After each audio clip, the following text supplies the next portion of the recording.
Hello. Hello, this is the BS, or the Bank of Singapore. Is this Mr. Erudite? Yes. Congratulations, you have won $10,000. We just need to give us your bank details so that we can transfer you the money. Okay, wait a minute. As someone who has never gambled, has a doctorate, and has had a scholarship all my student life, I'm not that easily fooled by you, scammer. Bye. Beep. Okay, I'm sure that you are scratching your head right now, wondering what that scene was. Well, according to the dataset, we've identified individuals who are aged 34 or roughly middle age, gamble at least once a month, use social media often, and have had their highest educational qualification as ITE, as well as never having had a scholarship, as having the highest frequency of getting scammed. Our rationale for A levels and below as being of higher risk compared to polytechnic and above is due to the latter having more chances for group work, hence serving as a proxy for social skill level. For scholarships/bursaries, we use it as a proxy for intelligence based on the assumption that those who have attained them are more likely to be more academically inclined.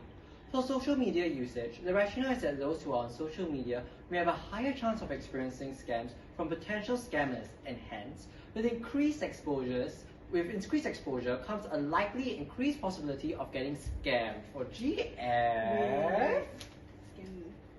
Why you say you have a low GM in the scene? Huh? A low girlfriend? Oh, a low gambling frequency. Oh, that's correct. Those with a higher GF are likely to be more willing to take risks and might consequently be at higher risk of getting scammed due to increased risk-taking behavior and may be more interested in earning money quickly to finance their habit. You silly goose. Additionally, we found the most prevalent scam in the dataset is official impersonation, such as calls from government officials, police officers, or court officials. Wait! Does this mean I should have been wearing a police uniform instead?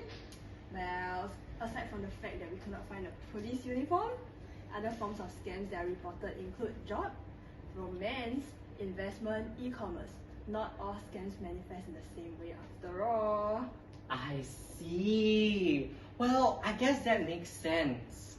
Individuals tend to trust government officials more often than not, and it can be difficult to verify the legitimacy of the caller on their phone. I agree, but something I don't really understand in the demographics is that 34-year-olds are the age group most likely to get scammed.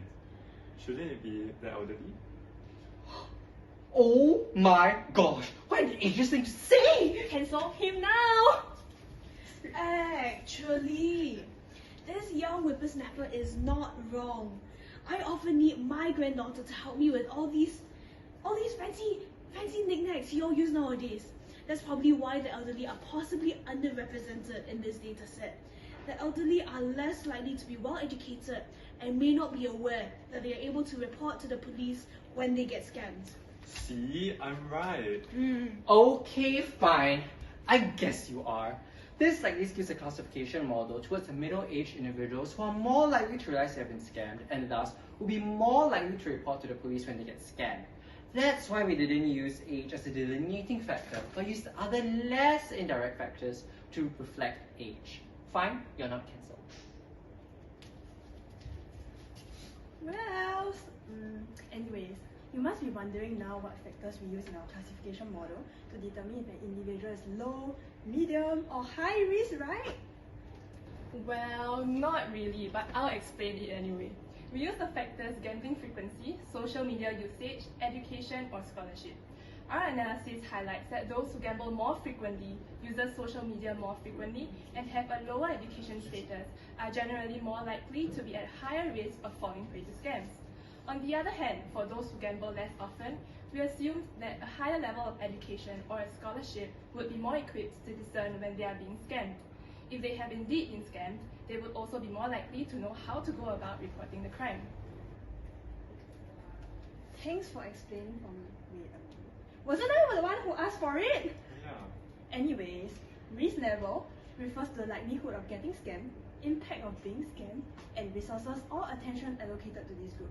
For those at high risk of falling scammed, we will allocate more resources to educate them on how to lower their chances of being scammed.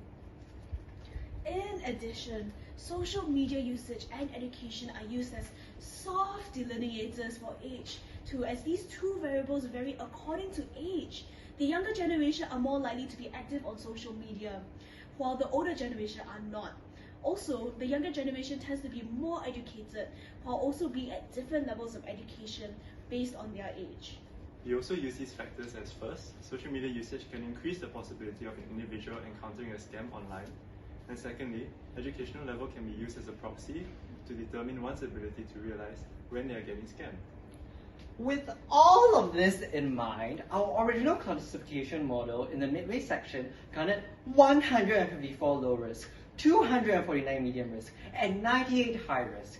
The medium risk category had the highest proportion at 49.7%, whereas the high risk had the lowest at 19.6% of the dataset. Some limitations can be seen in social media usage, which while serving as a self-designator of age may not always be accurate. An older person can still use social media frequently, and a young person can still not use social media as much. There could be extreme cases of a certain age group. Likewise for education, just because you are well educated does not mean you are always better able to tell when you're getting scammed. Sometimes, less educated people are more savvy at differentiating scam from reality. One example is impersonation, who is 61 years old, uses social media often, and yet is still at low risk to scams. However, our solution is still the best imperfect solution.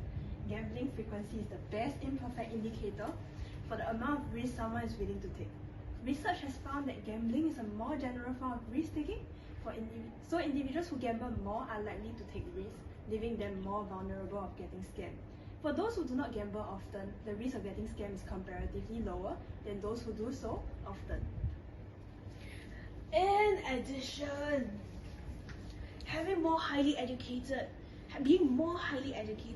does correlate with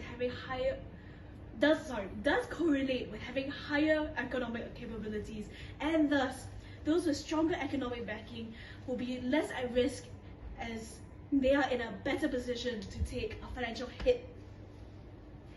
Also, social media usage can still be an indicator of one's exposure to possible scams, hence why increased usage leads to a higher risk. It is not all about age, which you know might possibly be underrepresented in this dataset. Thus, people like Mr. Erudite, according to our dataset, are the least likely to get scammed, and hence why Mr. Scammer failed. Thank you. Bye. Thank you. Thank you.